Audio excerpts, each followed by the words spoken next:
જય માતાજી, જય શ્રી કૃષ્ણ ફ્રેન્ડ્સ. તો આજે હું મારા મમ્મીના ઘરે આવી છું અને મારા મોટા બેને એકદમ ટેસ્ટી, ચટપટી અને ઝડપથી બની જાય ને તે રીતે ફક્ત ટમેટામાંથી જ ભેળ બનાવતા શીખવ્યું હતું. અત્યારના વેકેશન શરૂ થઈ ગયું છે અને બાળકોને સાંજે ભૂખ તો લાગતી જ હોય છે, તો બહારના ફૂડ પેકેટ કરતાં તમે આવી રીતે તેને ભેળ બનાવીને આપશો ને તો તેને પણ મજા આવી જશે ખાવાની અને ઝટપટ પણ બની જાય છે.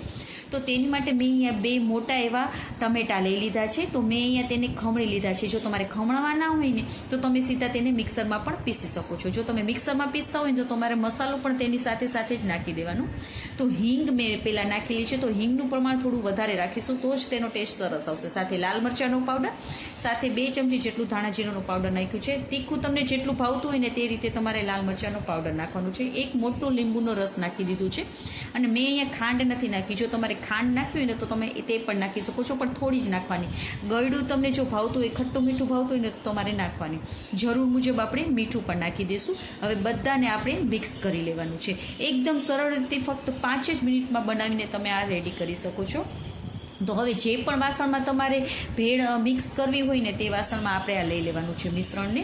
સાથે હવે આપણે મમરાને એકદમ સરસ એવા સાફ કરી અને પછી નાખવાના છે. 2 મોટા વાટકા ભરીને મેં આમાં નાખી દીધા છે. હવે બધાને આપણે મિક્સ કરી લેવાનું છે. ચમચા વડે તમને બહુ મજા નહીં આવે, તો 2 હાથેથી જ તમે મિક્સ કરશો ને તો જ એકદમ સરસ એવું બધું મિક્સ થઈ જશે.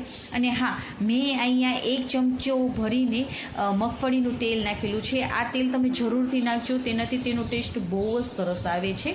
જેટલું તમને પસંદ હોય તેટલું તમારે નાખવાનું. મેં અહીંયા 2 મોટી ચમચી ભરીને નાખી દીધું છે. બધાને હાથેથી આવી રીતે એકદમ સરસ એવું મસળીને મિક્સ કરી લેશું. તો આપણી આ ચટપટી ટેસ્ટી એવી ટમેટાની ભેળ તૈયાર છે. તો તમે પણ એકવાર જરૂરથી ટ્રાય કરજો, બહુ જ સરસ લાગે છે. ઉપરથી મેં અહીંયા ઝીણી જે નાયલોન સેલ આવે છે ને તે નાખી છે. તમે આની જગ્યાએ કોથમીર, દાડમના દાણા જે પણ તમારે ઉપરથી નાખવું હોય ને તે નાખી શકો છો. બહુ જ ટેસ્ટી લાગે છે. તમે પણ એકવાર જરૂરથી ટ્રાય કરજો. બધાને ખૂબ જ પસંદ આવશે, બાળકોને તો ખૂબ જ પસંદ આવશે. અને જ્યારે પણ તેને ભૂખ લાગે ને ત્યારે બહારના ફૂડ પેકેટ કરતાં તમે આવી રીતે 5 જ મિનિટમાં બનાવીને તમે તેને આપી શકો છો. અને હા, જો તમને અમારી અને તમારે આમાં ડુંગળી નાખવી હોય તો ડુંગળી પણ નાખી શકો છો. અને સાથે લીલી ચટણી હોય, આ ખજૂર આંબલીની ચટણી હોય તે પણ નાખી શકો છો. એકદમ ચટપટી ટેસ્ટી લાગે છે. અને હા, અત્યારના કાચી કેરી પણ મળતી હોય છે, તો કાચી કેરી નાખશો ને તો તેનો સ્વાદ એકદમ બમણો થઈ જશે. અમારે પૂરી થઈ ગઈ હતી એટલે મેં નથી નાખી, પણ આમાં જો તમે કાચી કેરી, ડુંગળીને એવું નાખશો તો પણ ખાવાની મજા આવી જશે.